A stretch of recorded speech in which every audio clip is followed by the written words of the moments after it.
Hello everyone. आज की class में हम लोग चैप्टर 10 यूनियन एग्जीक्यूटिव संघीय कार्यपालिका का क्लास नंबर 4 हम यहाँ पर कंटिन्यू कर रहे हैं। इससे पहले हम बेसिक बातें समझ चुके हैं कि राष्ट्रपति के चुनाव के लिए क्या क्या इंपॉर्टेंट बातें थी। फर्स्ट ऑफ ऑल हमने ये समझा कि राष्ट्रपति के लिए क्या क्या एसेंशियल्स हैं, क्या क्या योग्यताएं होती हैं, जिसमें हमने देखा 35 वर्ष की आयु मिनिमम होनी चाहिए और लोकसभा का सदस्य बनने की एलिजिबिलिटी होनी चाहिए। फिर उसके बाद हमने देखा कि उनको वोट कौन कौन डालते हैं, जिसमें हमने एमएलए देखे और एमपी देखे। एमएलए की वोट की वैल्यू हमने अलग समझी, एमपी की वोट की वैल्यू हमने अलग समझी। वोट डालने की प्रोसेस क्या होती है, सिंगल ट्रांसफरेबल वोट सिस्टम, एकल संक्रमणीय मत प्रणाली, ये हमने समझी। फिर उसके बाद हमने ये समझा कि इस वोट की काउंटिंग कहाँ होती है, कैसे होती है। विनर घोषित करने के लिए एक कोटा नाम की चीज़ होती है, वो कोटा कैसे निकाला जाता है, और जो उस कोटा को एक बार पहुंच जाता है उस फिगर तक, वो जो टॉप में होगा वो जीता हुआ राष्ट्रपति घोषित होता है। राष्ट्रपति बनने के बाद उनको शपथ कौन दिलाते हैं, चीफ जस्टिस ऑफ इंडिया, वो भी हमने समझा। तो यहाँ पर तक तो हम समझ चुके हैं कि राष्ट्रपति चुनाव कैसे हो रहा है, कौन उनको वोट डाल रहा है, वोट में जीतने के लिए क्या क्या एलिजिबिलिटी है, जीतने के बाद उनको शपथ कौन दिलाता है। अब यहाँ पर तक हम अगर इसको एक पूरी क्रोनोलॉजी के तहत देखें, एक पूरी टाइमलाइन की तरह देखें, तो हम स्टार्टिंग से देखते हुए आ रहे हैं कि राष्ट्रपति कैसे बने, कौन वोट डालेगा। तो फाइनली हमने देखा राष्ट्रपति का चुनाव हो चुका है, कोई राष्ट्रपति बन गया है। अब राष्ट्रपति बनने के बाद जो राष्ट्रपति बन चुका है वो एक सामान्य नागरिक से बिल्कुल अलग है। ये बात हम सभी जानते हैं, क्योंकि जो एक राष्ट्रपति पद को प्राप्त कर चुका है, जो उस पद पे बैठ गया है, अब उसके कुछ ना कुछ तो अलग पावर्स होंगे ना, एक आम आदमी से और बाकी लोगों से हटके। तो अब हम वो सब चीजें पढ़ेंगे, और कैसे राष्ट्रपति को उनके पद से हटाया जा सकता है, क्या क्या प्रिविलेजेस उनको दी जाती हैं, है ना। एक राष्ट्रपति को कुछ अलग से कुछ पावर्स होंगे, कुछ फंक्शंस होंगे। तो हम उन सब चीजों को यहाँ पर अब धीरे धीरे करके समझेंगे, और फिर हम ये भी समझेंगे कि राष्ट्रपति को किस तरह से उनके पद से हटाया जा सकता है। ठीक, तो क्लास को अपना कंटिन्यू करते हैं। और सबसे पहले यहाँ पर हम 10.2 तक पहुंच चुके हैं। ठीक है, 10.2 में क्या है, president tenure and removal. Tenure and removal का मतलब उनका समय अवधि, कितने समय अवधि के लिए है वो। ठीक है, कितने समय अवधि के लिए और कैसे उनको निकाला जा सकता है। ठीक है, ये सब बातें हैं इसमें लिखी हुई 10.2 में।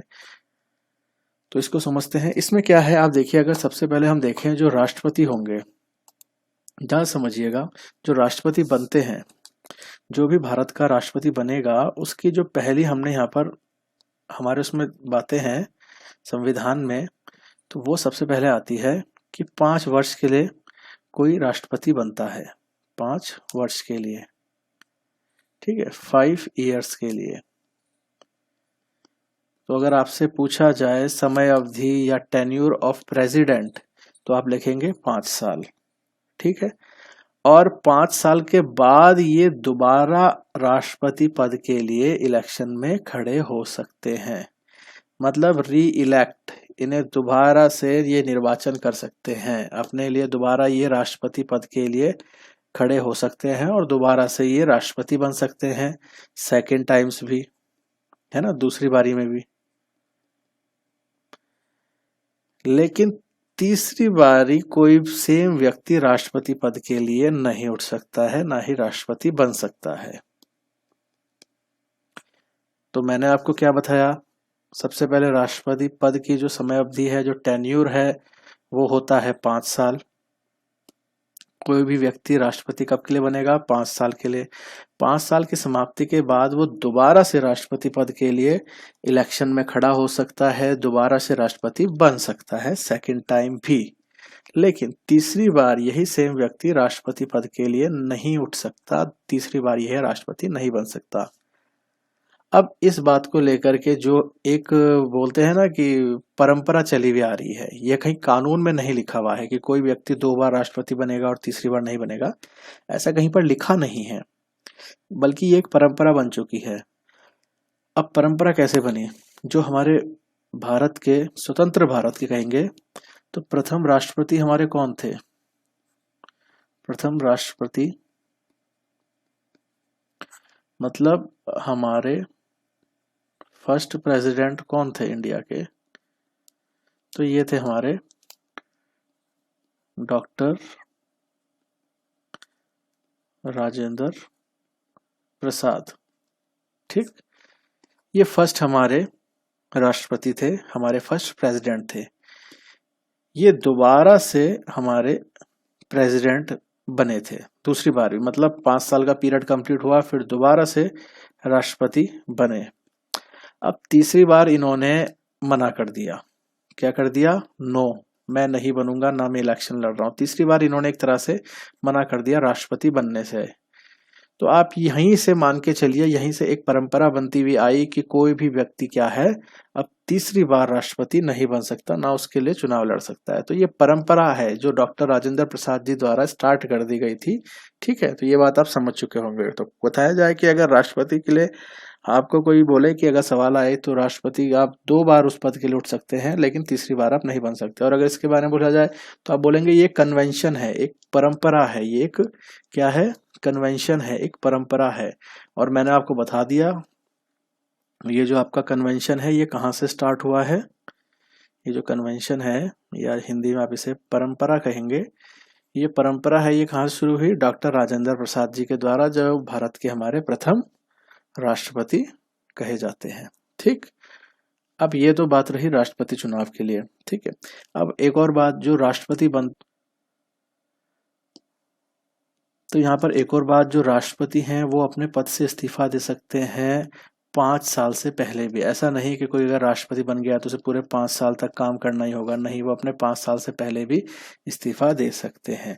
और ऐसे में अगर कोई राष्ट्रपति अपने पद से इस्तीफा दे देता है तो उनकी जगह पर काम कौन करता है? उनके सारे, उसे कहते हैं वाइस प्रेसिडेंट। उसे कहते हैं वाइस प्रेसिडेंट, हिंदी में कहेंगे आप उपराष्ट्रपति।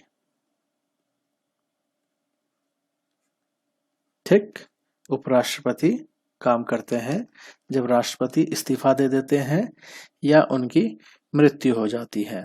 लेकिन यहाँ पर एक इम्पॉर्टेंट बात है, राष्ट्रपति के जैसे ही इस्तीफा या उनकी मृत्यु हो जाती है 5 वर्ष से पूर्व, तो उस समय के लिए तो यहाँ पर वाइस प्रेसिडेंट काम करेंगे और 6 महीने के अंदर दोबारा से राष्ट्रपति के चुनाव कराए जाएंगे।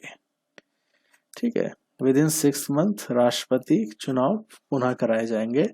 ठीक है, प्रेसिडेंट इलेक्शन दोबारा से प्रोसीड करा जाएगा विद इन 6 मंथ। तो एक तरह से आप ये कह सकते हैं राष्ट्रपति के बाद जो वाइस प्रेसिडेंट है वो केवल 6 महीने के लिए प्रेसिडेंट की तरह एक्ट करते हैं। ठीक है, और जो एक राष्ट्रपति का जो पद होता है, अब इस बात को जरा ध्यान समझिएगा, जो राष्ट्रपति का पद होता है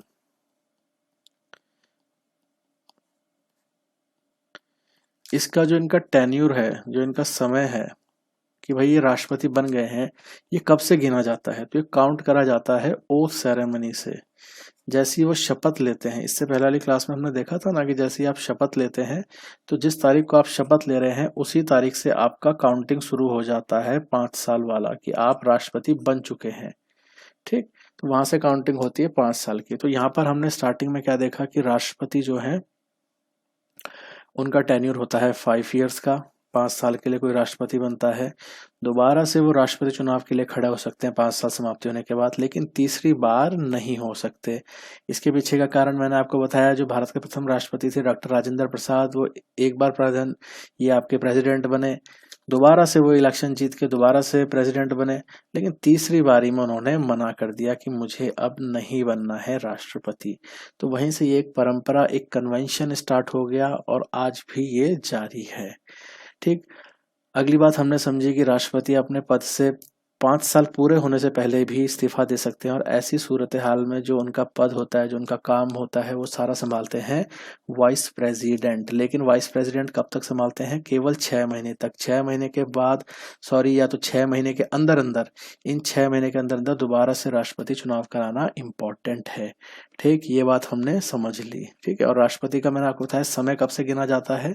तो गिना जाता है जब से वो शपथ लेते हैं। मैंने आपको बताया था ना, चीफ जस्टिस ऑफ इंडिया उनको शपथ दिलाते हैं, मुख्य न्यायाधीश उनको शपथ दिलाते हैं। तो जैसे ही वो शपथ वाली समारोह होता है उसी तारीख से उनको राष्ट्रपति के पद पर माना जाता है। ठीक, चलिए इसमें आगे देखते हैं और क्या चीजें हैं। अब ये इतने बड़े बड़े नाम हैं हिंदी में, विशेषाधिकार एवं उन्मुक्तियां, ये आपको समझ में नहीं आया होगा। चलिए इसको भी समझते हैं। इसको आप सिंपल वे में ऐसा समझे तो जैसा मैंने आपको स्टार्टिंग में बताया कि राष्ट्रपति के पास कुछ स्पेशल पावर होंगी, कुछ स्पेशल अधिकार होंगे, है ना। आम आदमियों से अलग, बाकी सब लोग से अलग ही होता है राष्ट्रपति, तो उनकी पावर तो अलग होंगी। तो वही सब बातें यहाँ पर लिखी हुई हैं कि उनको कौन कौन से अलग तरह के अधिकार प्राप्त हैं। सबसे अलग अधिकार हैं जो राष्ट्रपति को प्रदान है, वो यहाँ पर आपको बताए जा रहे हैं। जैसे देखो, सवाल आपसे ये भी पूछा जा सकता है कि define privileges and immunities of president, है ना। तो सवाल कुछ भी पूछा जा सकता है, तो आपको खाली ध्यान लगाना है, समझना है कि हम क्या पढ़ रहे हैं। क्वेश्चन पेपर में जैसे ही आपको दिखा प्रिविलेजेस इम्यूनिटीज ऑफ प्रेसिडेंट, तो आपने सीधे ये पॉइंट लिखना है, बाकी शब्दों पे ध्यान ही नहीं देना है। समझ रहे हैं बात को। तो जहाँ प्रेसिडेंट और साथ में प्रिविलेजेस और इम्यूनिटीज, ये तीनों का कॉम्बिनेशन दिखा आपको, आपने बेहिजक होकर के ये वाली बातें लिख देनी है जो अब हम पढ़ने जा रहे हैं। ठीक। तो पहला इसमें पॉइंट आता है कि जो राष्ट्रपति होता है वो not answerable to any court of law. Not answerable, not answerable to any court of law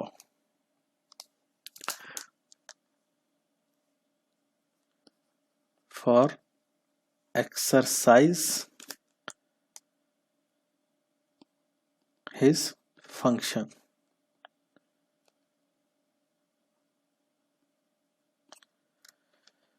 इसका मतलब क्या हुआ? जो राष्ट्रपति हैं वो किसी भी कोर्ट में अपने कार्यों के प्रति उत्तर देने के लिए वो नहीं है, बाध्य नहीं है कि भाई राष्ट्रपति साहब क्या कर रहे हैं, कौन कौन से काम कर रहे हैं, आओ जरा कोर्ट में आके बताओ। तो उनको इस चीज के लिए नहीं बुलाया जा सकता किसी भी कोर्ट में। ठीक है। फॉर एक्सरसाइज हिज फंक्शंस, जो उनके कार्य हैं वो अपने कार्यों को दर्शाने के लिए या उसके जवाबदेही के लिए बाध्य नहीं है किसी भी कोर्ट में। कोई भी कोर्ट में यह नहीं कहा जा सकता कि राष्ट्रपति साहब अपना काम सही से नहीं कर रहे, उनको बुलाइए, जरा पूछिए आपने क्या क्या काम करे हैं, क्या क्या नहीं करे हैं। तो ये पहला उनको प्रिविलेज अलॉट है कि उन्हें किसी भी कोर्ट में वो आंसरेबल नहीं है। ठीक है। बाकी जैसे हम देखते हैं ना, बाकी सबके सब आंसरेबल होते हैं कि कोई पर्टिकुलर डिपार्टमेंट है, उसने क्या काम किया है, तो उसको आप एक तरह से कोर्ट में आप उस पर केस करके पूछ सकते हैं कि भाई इतना पैसा इस फंड के लिए आया, आपने उसका कैसे इस्तेमाल करा, कहाँ क्या करा है। लेकिन यहाँ पर जो है राष्ट्रपति महोदय किसी भी कोर्ट के आगे जवाबदेही के लिए बाध्य नहीं है। ठीक है। ये आप समझ चुके होंगे। तो not answerable to any court of law for the exercise of his functions. ठीक है। देखो, जो राष्ट्रपति हैं वो can neither be arrested, can neither be arrested nor any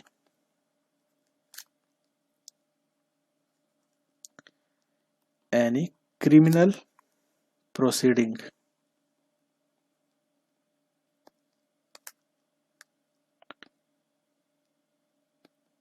in court of law during his tenure। जो राष्ट्रपति हैं उनको कभी भी किसी भी हाल में आप अरेस्ट नहीं कर सकते, ना ही उनके खिलाफ आप कोई क्रिमिनल प्रोसीडिंग लगा सकते हैं किसी भी कोर्ट में। ठीक है। जब तक वो अपने पद पर विराजमान है। कहने का मतलब है, अगर राष्ट्रपति महोदय है कोई और वो इस टाइम प्रेजेंटली पोस्ट पर है राष्ट्रपति की, उनके ऊपर कोई क्रिमिनल ऑफेंस लगा दिया, कोई कोई कोई अपराधी आरोप लगा दिया गया कि ये किसी मर्डर में लिप्त है, इन्होंने कोई मर्डर करा है, इस तरह का कोई भी एक क्रिमिनल आप उन पे ऑफेंस लगा देते हैं, तो आप उनको अरेस्ट नहीं कर सकते हैं, ना ही किसी कोर्ट पे उनके ऊपर कोई क्रिमिनल प्रोसीडिंग, कोई कार्यवाही चल सकती है जब तक कि वो अपने पद पर हैं ड्यूरिंग हिज टेन्यूर। टेन्यूर का मतलब यही है, उनके कार्यकाल के दौरान। ठीक है। तो आपने दो चीजें देखी। पहली बात तो not answerable to any court of law for the exercise of his function. दूसरा, नाइदर बी अरेस्टेड, ध्यान दीजिएगा शब्दों पे, neither be arrested nor any criminal proceeding, ना तो वो अरेस्ट किए जा सकते हैं, ना कोई क्रिमिनल प्रोसीडिंग उनके ऊपर चलाई जा सकती है किसी भी कोर्ट ऑफ लॉ में जब तक वो अपने पद पर विराजमान है। या ध्यान रखा जाए, जब तक पद पर है, ऐसा नहीं कि राष्ट्रपति पद से हट चुके हैं और तब भी उनके ऊपर इस तरह के एक्शन नहीं होंगे। ठीक है। तो ये हुआ। तीसरा क्या कहा गया है?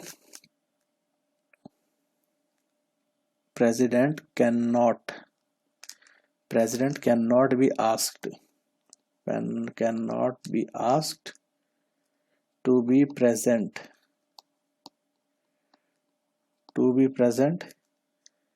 in any court of law during his tenure. अब can not be asked to present in any court during his tenure. अब राष्ट्रपति साहब को आप उनके कार्यकाल के दौरान किसी भी कोर्ट में पेशी के लिए भी नहीं बुला सकते। समझ रहे हैं बात को? अगर राष्ट्रपति साहब किसी भी मामले में, चाहे उनके ऊपर है या किसी और मामले में है, तो आप उनको कोर्ट में नहीं बुला सकते हैं पेशी के लिए। ठीक है, can not be asked to present in any court of law during his tenure. Simple बात है ना? उनको आप वहां पर उनकी उपस्थिति के लिए उनको नहीं बुला सकते, मतलब उनको पेशी के लिए नहीं बुला सकते कि राष्ट्रपति साहब को बोलेंगे कि आओ जी आप गवाही दो। आपने देखा होगा ये सब होते हुए, किसी भी मामले में अगर उनका नाम आता है तो आप उनको प्रेजेंट जो है आपके प्रेसिडेंट, उनको आप किसी कोर्ट ऑफ लॉ में नहीं बुला सकते पेशी के लिए। ठीक, ये बात हो गई क्लियर। अब इसमें चौथा देखते हैं, 2 months notice। 2 months noted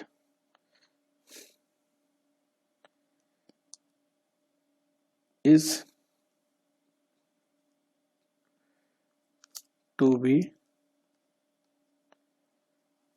served before instituting a civil case against him। इसका मतलब क्या है? अभी तक हमने ऊपर क्या पढ़े थे? क्रिमिनल केस में। ठीक है, यहाँ स्टार्टिंग में जो हमने पढ़ा वो क्रिमिनल केस में आप उनको कोर्ट में नहीं पेश कर सकते, ना उनके ऊपर आप किसी प्रकार का वो कर सकते हैं क्रिमिनल प्रोसीडिंग, जब तक वो राष्ट्रपति के पद पर हैं। अब यहाँ पर सिविल मामलों की बात करी गई है। सिविल मामलों में क्या हुआ? सिविल मामलों में अगर आप उनके ऊपर केस करेंगे तो केस करने से 2 महीने पहले उनको नोटिस भेजना इम्पोर्टेंट है। ठीक, ये बात आगे समझ में। जब भी कोई भी उनके ऊपर अगर सिविल मामलों में अगर मुकदमा कायम करना चाह रहे हैं किसी भी कोर्ट में या किसी भी जगह पर, तो उससे 2 महीने पहले आपको उनको नोटिस देना जरूरी है। तो यहाँ पर आपने 4 इम्पोर्टेंट प्रिविलेजेस देखे जो राष्ट्रपति महोदय को प्राप्त हैं, विशेषाधिकार, जिसमें यह देखा कि वो किसी भी कोर्ट के आगे अपने कार्यों के प्रति जवाबदेही के लिए बाध्य नहीं है।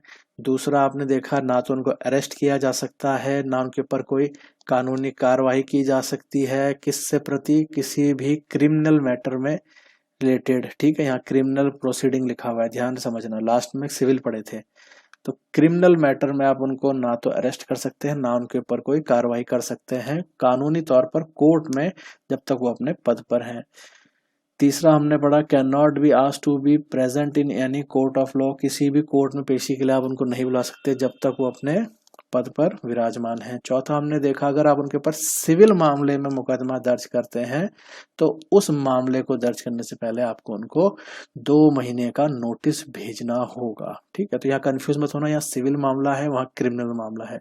सिविल और क्रिमिनल दोनों में अंतर होता है। सिविल में आप एक तरह से समझ सकते हैं कि नॉर्मल एक तरह के मैटर्स होते हैं, और जो क्रिमिनल प्रवृत्ति के होते हैं उसमें मर्डर, किसी का हाथ तोड़ देना, पैर तोड़ देना, जान से मारने की कोशिश करना, तो मतलब जान से संबंधित या जीवन को कष्ट पहुंचाने से संबंधित जो भी अपराध करे जाएंगे, मोटे मोटे तौर पे आप उनको क्रिमिनल बोल सकते हैं, क्रिमिनल नेचर के केस बोल सकते हैं। और वहीं सिविल नेचर में आपके सब आ जाते हैं, जैसे पैसे के फ्रॉड करना, किसी के ऊपर कब्जा कर लेना किसी की प्रॉपर्टी पे, है ना, किसी को परेशान करना, मतलब एक तरह से जो अलग मामले होते हैं।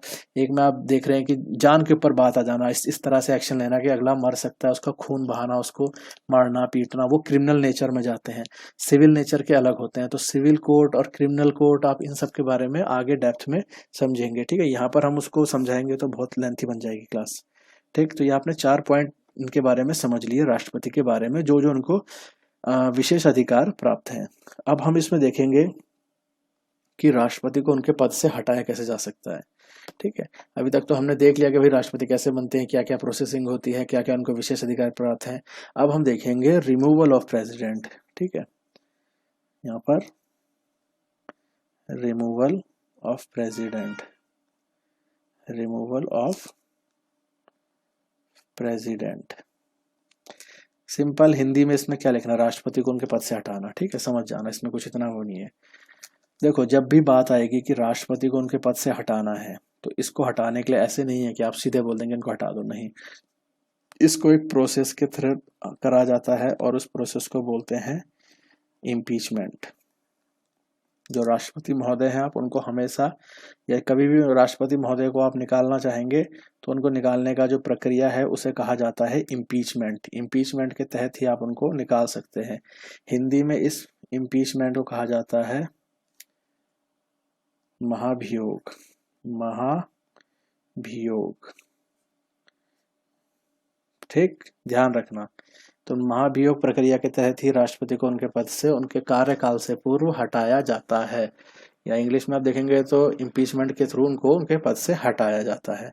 अभी समझेंगे हम ये इम्पीचमेंट होता है क्या। ये तो टाइटल दे दिया है प्रोसेस को उनको हटाने का, लेकिन इसको हम समझेंगे कि कैसे क्या क्या होता है। ठीक है, सबसे पहली बात कि अगर आप किसी राष्ट्रपति के ऊपर ये इम्पीचमेंट का प्रोसेस चला रहे हैं, उसको पद से हटाना चाह रहे हैं, तो इसके लिए पहले आपके पास एक सॉलिड रीजन होना चाहिए। सॉलिड रीजन, सॉलिड बेस होना चाहिए।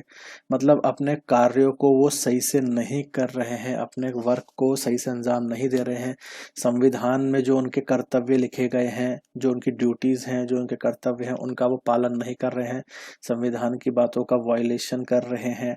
ठीक है, इस तरह की बातों के आधार पर ही आप उनको उनके पद से हटा सकते हैं, है ना। मतलब अपने काम को सही से ना कर रहे हों, पागल हो गए हों, कुछ भी जो मेन सॉलिड कारण हो, तब जाकर ही आप उनको हटा सकते हैं।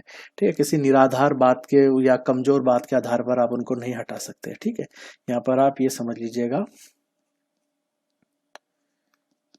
फ्लिम्सी ग्राउंड पे आप उनको नहीं हटा सकते। मतलब फ्लिम्सी ग्राउंड का मतलब निराधार, एक कोई कमजोर बात के आधार पर आप उनको नहीं हटा सकते। कोई सॉलिड रीजन होना चाहिए, जैसे संविधान की बातों का उल्लंघन कर रहे हैं और किसी अलग देशद्रोही काम में लिप्त हो गए हैं, उसमें पाए जा रहे हैं, किसी गलत काम में इन्वॉल्व हो गए हैं, अपने कार्यों को संविधान के अनुकूल नहीं कर रहे हैं, अपनी ड्यूटीज को सही से परफॉर्म नहीं कर रहे हैं, पागल हो गए हैं, दिवालिया हो गए हैं, कुछ इस तरह की बातें, समझ रहे हैं, जो सॉलिड रीजन होते हैं। तो उन सब बातों के बाद ही उनके ऊपर महाभियोग या इम्पीचमेंट की प्रोसेस चलाई जाती है। अब हम देखेंगे कि जो ये इम्पीचमेंट है ये चलता कैसे है, इस इम्पीचमेंट प्रोसेस में क्या क्या चीजें होती हैं। ठीक, तो मैं आपको अब इम्पीचमेंट बताता हूँ, इम्पीचमेंट प्रोसेस कैसे होता है। ठीक है, इम्पीचमेंट एक तरह से आप ये समझिए, जैसे आप सभी को मालूम है 2 हाउस है हमारे, एक लोकसभा और दूसरा राज्यसभा। ओके, तो एक लोकसभा है, एक राज्यसभा है। होता क्या है, आप यहाँ पर किसी भी हाउस में, चाहे लोकसभा में जाइए चाहे राज्यसभा में जाइए, आप इम्पीचमेंट प्रोसेस को शुरू कर सकते हैं। अच्छा, इम्पीचमेंट प्रोसेस कैसे शुरू करता है, एक आप समझिए, एक रिजोल्यूशन लाया जाता है, एक प्रस्ताव लाया जाता है। आप एक तरह से एक आप अनाउंसमेंट समझ लीजिए, आप एक रिजोल्यूशन के प्रति आप एक अनाउंसमेंट करेंगे, आप एक प्रस्ताव लाएंगे कि भाई राष्ट्रपति के विरुद्ध इस मामले में इम्पीचमेंट प्रोसेस लाया जा रहा है। तो वहां जितने भी लोग बैठे होते हैं वो सब लोग उसमें अपनी सहमति देते हैं, मतलब एक तरह से हामी भरते हैं, उस बात को बोलते हैं, एक्सेप्ट करते हैं कि सबके सब। ठीक है, तो देखिए पहले एक क्या लाया जाएगा किसी भी हाउस में, ठीक है, एक रिजोल्यूशन लाया जाएगा। रिजोल्यूशन ऐसे समझ लीजिए, अपनी बात को प्रोड्यूस करा जाएगा, प्रेजेंट करा जाएगा, वहां पर हाउस में रखा जाएगा अपनी बात को कि हमें राष्ट्रपति के ऊपर महाभियोग प्रक्रिया शुरू करनी है। ठीक है, अच्छा, अब जब ये रिजोल्यूशन, या हिंदी में इसको आप कहते हैं प्रस्ताव, ये ऐसा प्रस्ताव लाया जाएगा कि हम भाई इम्पीचमेंट प्रोसेस शुरू कर रहे हैं राष्ट्रपति के ऊपर। ठीक है, और इस प्रस्ताव को आप किसी भी हाउस में ला सकते हैं।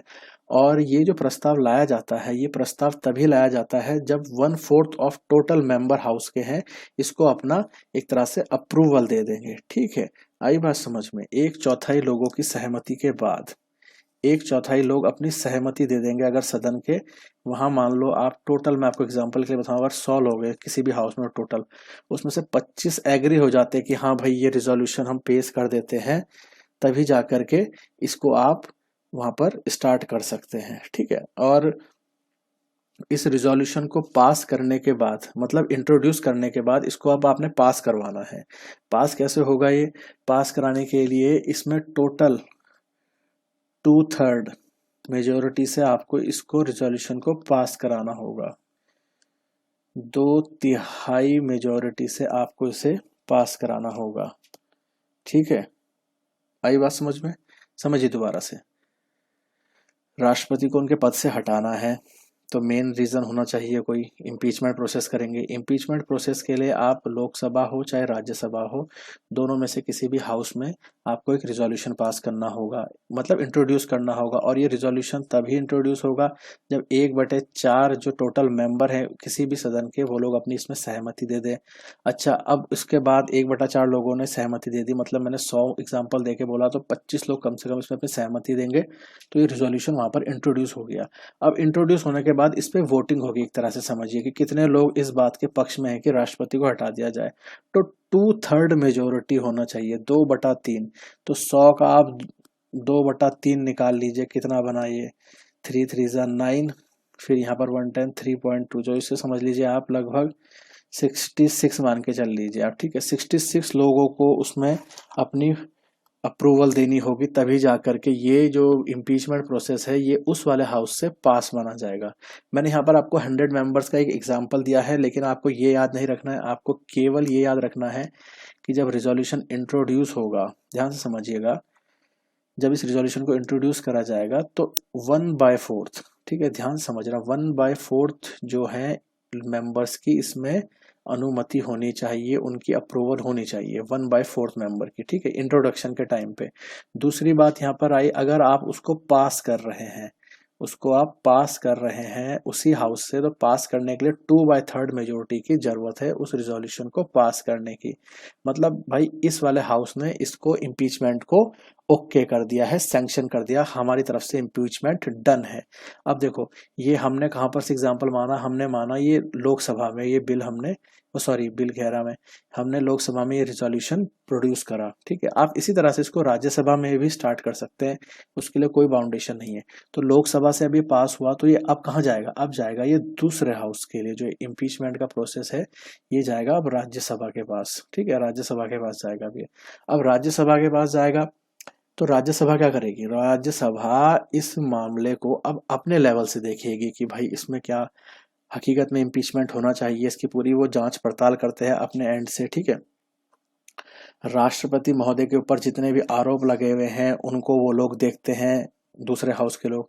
और इस राज्यसभा में भी, अगर इस राज्यसभा के 2/3 लोगों ने, इस राज्यसभा के 2/3 लोगों ने अगर इसको अप्रूवल दे दी, जो यहाँ से पास होकर आया अभी लोकसभा से, अगर इसको इन्होंने भी अप्रूवल दे दी, राज्यसभा ने भी 2/3 के बहुमत से, तो ये इम्पीचमेंट यहाँ से भी पास माना जाएगा और ये कहा जाएगा कि भाई अब इम्पीचमेंट डन हो चुका है, क्योंकि लोकसभा ने भी इसमें अपनी सहमति दे दी है, राज्यसभा ने भी इसमें अपनी सहमति दे गई है।